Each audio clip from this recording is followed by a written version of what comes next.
తెలంగాణ ఎన్నికల సమయంలో రాహుల్ గాంధీ కామారెడ్డిలో ఇచ్చిన డిక్లరేషన్ ప్రకారం తెలంగాణ ప్రభుత్వం అధికారంలోకి వచ్చిన తర్వాత కులగణన కార్యక్రమం చేపట్టింది. ఇక దేశానికి రోల్ మోడల్గా మా యొక్క కులగణన ఉంటుందని కూడా చెప్పుకుంటున్న నేపథ్యంలో ఈ కులగణన అంశం ఇప్పుడు తెలంగాణ రాష్ట్ర రాజకీయాల్లో ఒక చర్చనీయాంశంగా మారిందని చెప్పుకోవచ్చు. మరొక వైపు ఇది ఒక రచ్చ కూడా లేపుతుందని స్పష్టమవుతోంది. సో ఒకవైపు ఇద్దరు ఎమ్మెల్సీల మధ్య నిన్నటి నుంచి మనం చూసుకుంటే మరి ఒకవైపు ఎమ్మెల్సీ కవిత తెలంగాణ జాగృతి అధ్యక్షురాలుగా ఇక మా పోరాటంతోనే తెలంగాణ కాంగ్రెస్ ప్రభుత్వం కులగణన కావచ్చు, తర్వాత ఏదైతే బీసీ రిజర్వేషన్కి సంబంధించిన అంశంలో మరి మా డిమాండ్లకు తలొగ్గిందని చెప్పి మరి దీంట్లో క్యాబినెట్లో నిర్ణయం తీసుకున్నారు, తర్వాత అసెంబ్లీలో తీర్మానం చేశారని మరి ఎమ్మెల్సీ కవిత చెప్పుకుంటున్న నేపథ్యంలో ఆమె ఆరోపణలు, ఆమె చేసిన వ్యాఖ్యల్ని మరి తీన్మార్ మల్లన్న ఎమ్మెల్సీ ఖండించారు.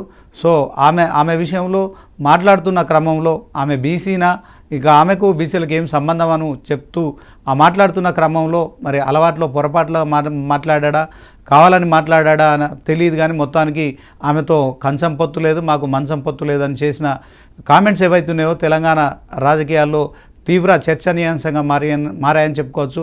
దీనిపై నిన్నటి నుంచి ఒక రచ్చ కొనసాగుతోంది. సో తెలంగాణ జాగృతి కార్యకర్తలు కూడా తీన్మార్ మల్లన్న ఆఫీస్పై దాడి చేశారు.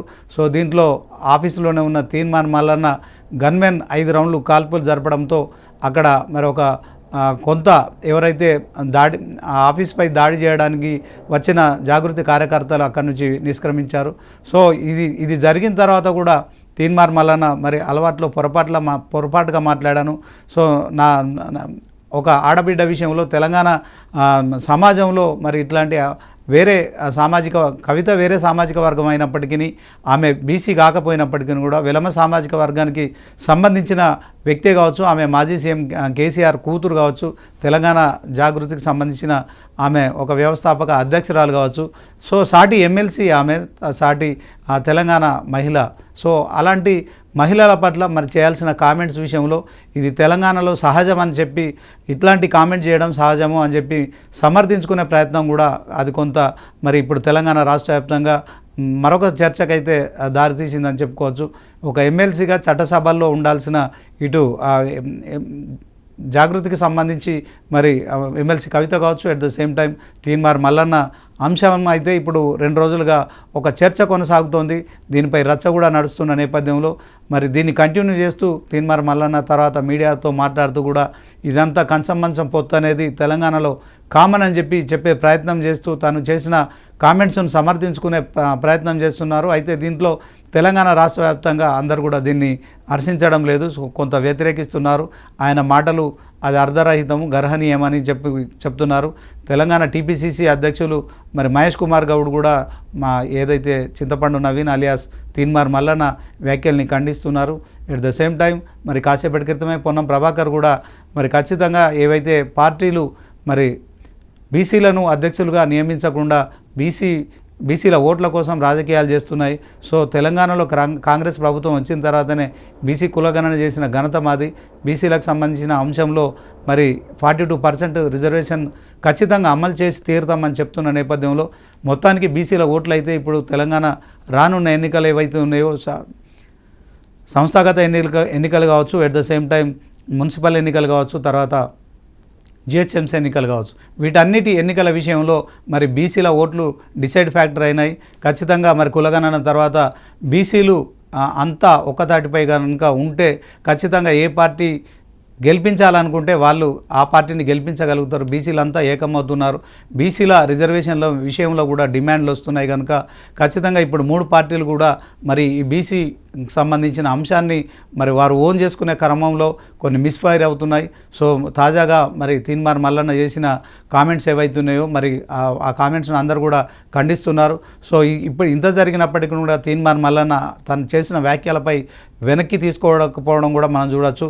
So at the same time సమర్థించుకునే కార్యక్రమం కూడా చేస్తున్నారు. మొత్తానికి తెలంగాణ రాష్ట్ర రాజకీయాల్లో మరి రాజకీయ నాయకులు వాడుతున్న భాష అయితే తెలంగాణ ప్రజలు అసహించుకుంటున్నారు. తెలంగాణ సంస్కృతిని, తర్వాత తెలంగాణ సమాజాన్ని మరి రాజకీయ నాయకులు కావచ్చు, చట్టసభల్లో కూర్చునే ప్రతినిధులు కావచ్చు, వీళ్ళంతా కూడా ఖచ్చితంగా మరి ఈ యొక్క తెలంగాణ ఆ భాష విషయంలో కావచ్చు, తెలంగాణ రాజకీయాల విషయంలో కావచ్చు, ఒక ఉన్నతంగా మాట్లాడాల్సిన, ఉన్నతంగా చూడాల్సిన వ్యవస్థను మరి కొంత కించపరుస్తుండడం ఇది ఆందోళన కలిగించే అంశం. ఇది అన్ని పార్టీలకు కూడా ఖచ్చితంగా మరి వారు మాట్లాడుతున్న విషయంలో సరే, రాజకీయ నాయకుల విషయంలో మీరు హద్దులు దాటి మాట్లాడుతున్నారు, సో దాంట్లో ఎలాంటి ఇబ్బంది లేదు. కానీ తెలంగాణ భాష కావచ్చు, తెలంగాణ సమాజం కావచ్చు, దీని పట్ల కూడా కించపరచుకుంటూ మనమే సో ఇదంతా వాడుక భాష అని చేసుకున్న సమర్థనీయమైన వ్యాఖ్యలు ఏవైతున్నాయో ఇప్పటికైనా పునఃసమీక్షించుకోవాలి. అట్ ద సేమ్ టైం రాజకీయ నాయకులు కూడా వారు మాట్లాడుతున్న భాష పట్ల కూడా ఆచితూచి మాట్లాడాలి. ప్రజలు అన్నీ గమనిస్తున్నారు. సో మరి ప్రజాస్వామ్య వ్యవస్థలో ప్రజలు ఎన్నికల్లో ఓట్లేస్తే మీకు అధికారం వస్తుంది, మీరు గద్దెపై కూర్చుంటున్నారు, మరి ఎన్నో రకాలుగా మరి సౌకర్యాలు అనుభవిస్తున్నారు, నెల జీతాలు తీసుకుంటున్నారు, వాహనాలు కావచ్చు, ఇవన్నీ కావచ్చు, ఇదంతా తెలంగాణ ప్రజల సొమ్ము.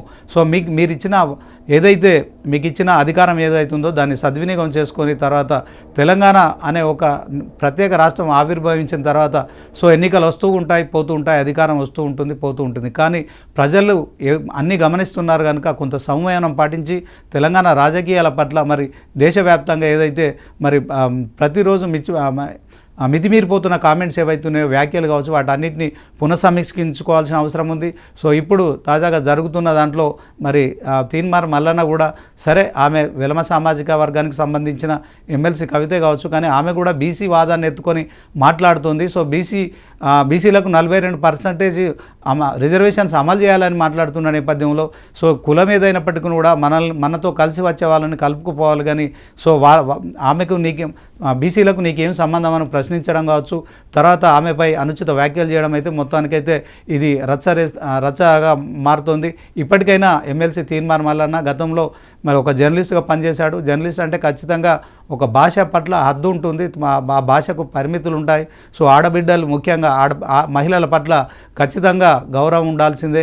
ఎందుకంటే ఒక సాటి ఎమ్మెల్సీపై ఆయన చేసిన వ్యాఖ్యలు ఇప్పుడు తెలంగాణ రాష్ట్ర వ్యాప్తంగా రచ్చ చేస్తున్న నేపథ్యంలో ఇప్పటికైనా తీన్మార్ మల్లన్న తను చేసిన వ్యాఖ్యల పట్ల కావచ్చు వెనక్కి తీసుకోవాల్సిన అవసరం ఉంటుంది. ఇదే అంశంలో టీపీసీసీ అధ్యక్షులు మహేష్ కుమార్ గౌడ్ కావచ్చు, తర్వాత ఇతర పార్టీలు కావచ్చు, బీఆర్ఎస్ అయితే తీవ్రంగా ఖండిస్తోంది. అట్ ద సేమ్ టైం మరి మొట్టమొదటిసారి మరి తెలంగాణ స్పీకర్గా పనిచేసిన మధుసూదనాచారి కూడా ఈ విషయంలో మరి తీన్మార్ మల్లన్న వ్యాఖ్యల్ని ఖండిస్తున్నారు. సో బీజేపీలో కూడా ఇదే ఒక అభిప్రాయం అయితే కనిపిస్తోంది. సో బీసీల ఓట్లు మీకు కావాలంటే బీసీలను ప్రసన్నం చేసుకునే కార్యక్రమం కావాలి.